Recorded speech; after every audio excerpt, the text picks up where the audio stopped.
Political correctness, word police, and the rancher mentality. The rancher mentality is the progressive view that they are ranchers and you are cattle, and you've got to be penned in for your own safety. That's their motive. They actually believe you're a cow, and you're just not capable of doing anything that the ranchers can, and so they're just protecting you. That's it. They really, truly believe that you are not capable. Why are the Tea Parties dangerous? Well, I contend for a couple of reasons. They think you're dangerous because you're stupid. But also, Rush, Sarah, me, Fox, anyone that steps out, we're dangerous because of what we showed you just the other night. About 25% of a given population easily falls into the authoritarian personality type. Got it? So it doesn't matter.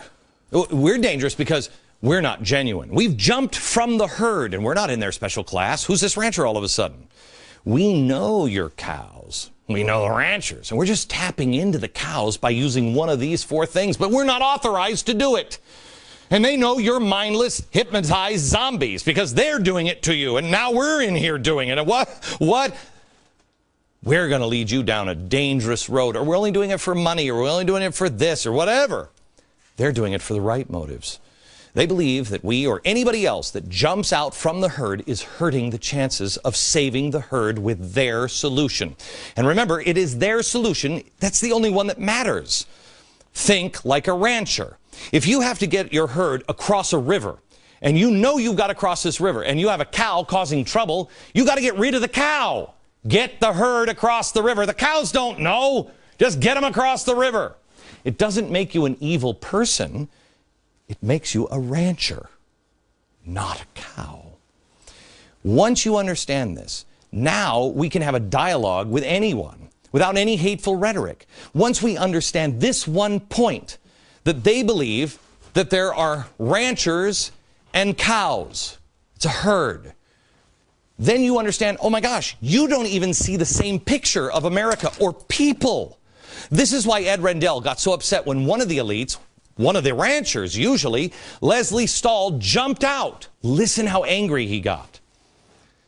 Losing money. Let me answer this. I've known you for 2 or 3 decades. You're a very smart person.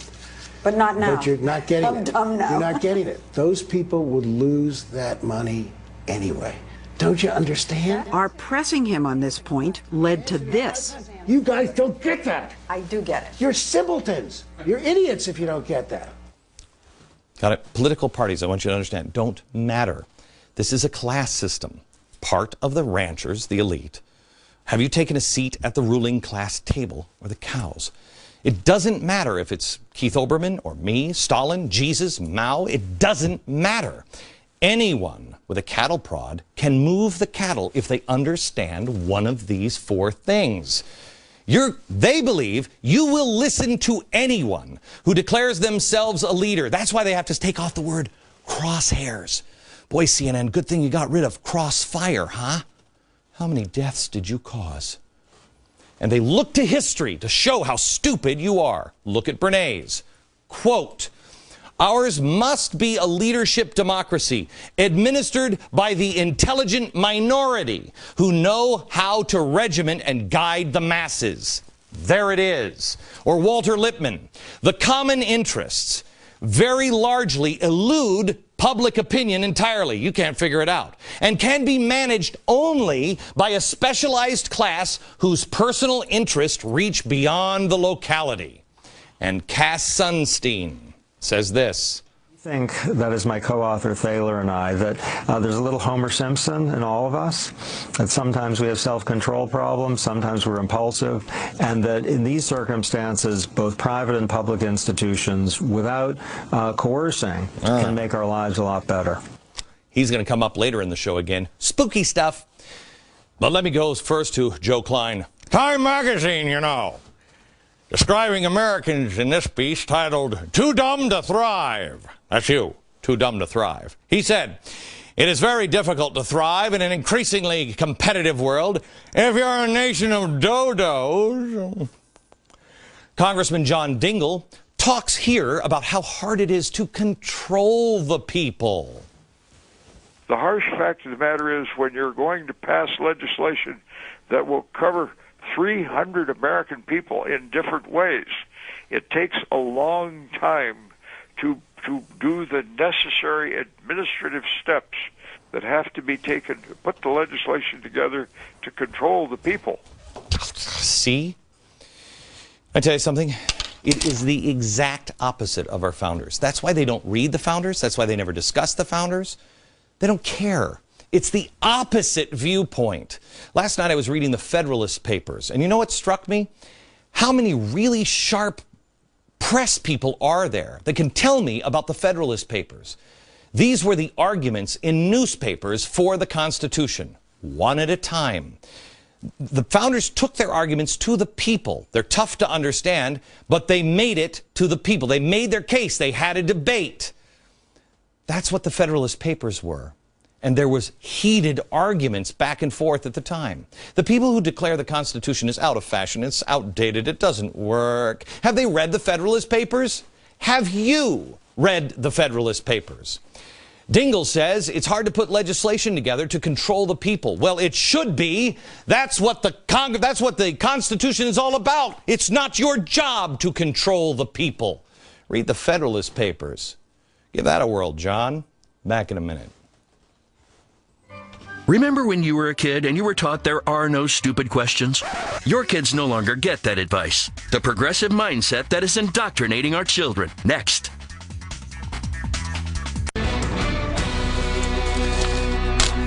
Tonight's show is about political correctness. It's about, banning words like crosshairs and everything. It's about insanity that's going on instead of fixing problems.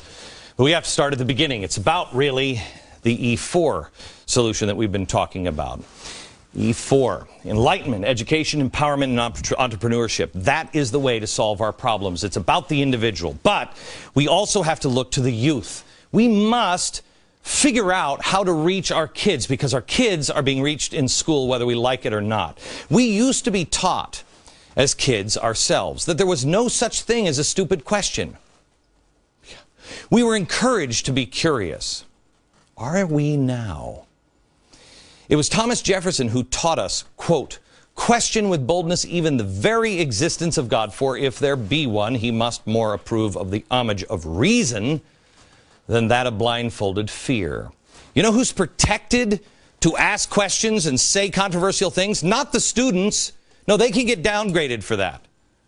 Only the elites, only the ranchers, only the professors. They're protected. They just want you to sit down, be quiet, or you're going back to the herd. The herd isn't smart enough to understand. You've seen this over and over again. All this stuff about how different Barack Obama is. They're just not used to somebody really smart. They're just not used to somebody who's really well educated. You know, education, if you make the most of it and you study hard and you do your homework and you make an effort to be smart, you can do well. If you don't, you get stuck in a rack. So far, they've gathered up about everybody for this Tea Party but the Mad Hatter, and Alice in Wonderland, I'll give it to them, I think. You guys don't get that. I do get it. You're simpletons. You're idiots if you don't get that.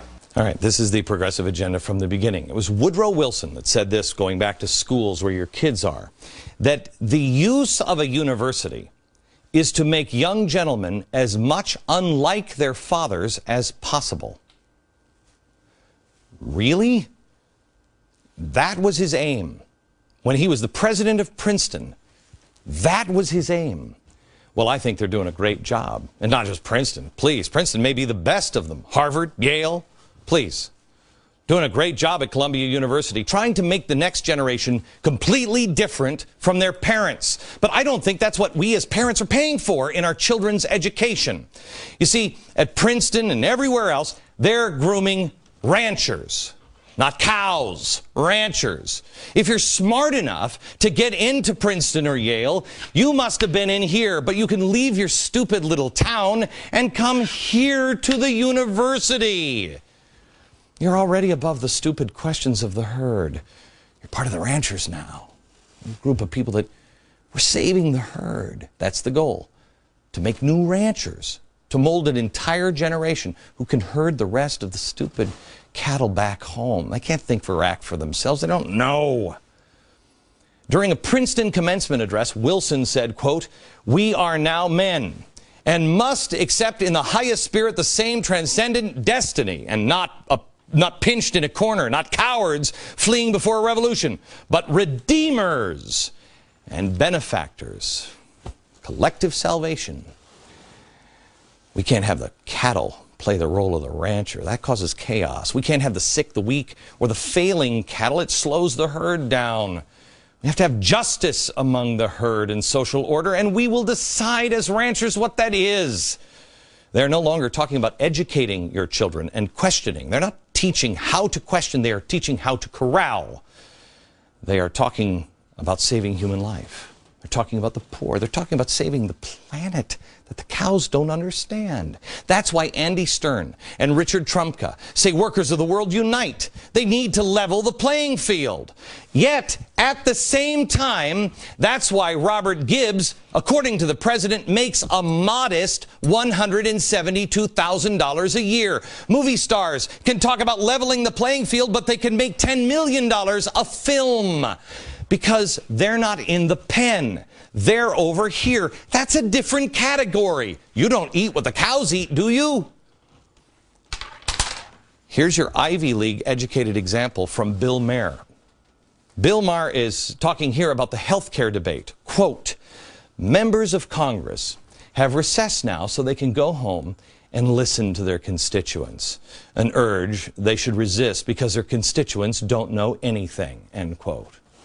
You have to teach your children to be independent, that some people do only act out of these four things. Some people do that.